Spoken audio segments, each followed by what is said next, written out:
سلام دوستان، آرتگیور 148 هستم. امروز اومدیم بریم گیم پلی بازی GTA آنلاین لس آنجلس. خب بریم داخل بخش سرورها، قرار بازی کنیم. خب بچه این سروری که من میگم حتما برید همیشه داخل این سروره. میاد باید این که زده رمز دیسکورد، خیلی انگلیش هم 39 میده. خب همیشه بیان تو این بازی کنیم. من که همیشه میام تو این، همش هم دوزدم. این دفعه رو میخوام پلیس بشم.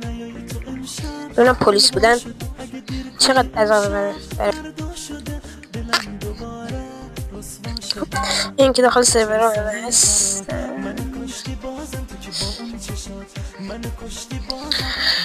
خب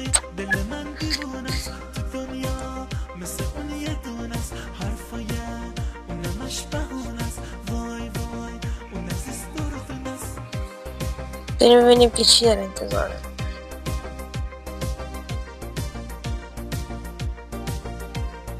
ما میریم آقا، ما گوه خوردم.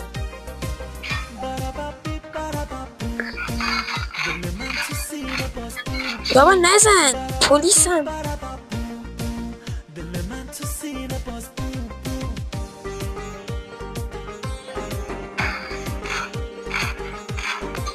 آخه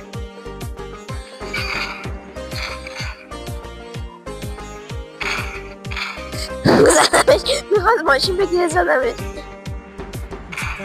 قشنگ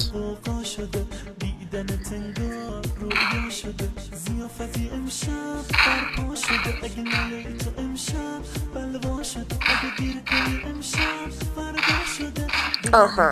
خب اوکی، سوار ماشین پلیس میشیم. بنداز بریم. ایوی این دیگه چه باگیه؟ نه بگیره. نه باز شدیم.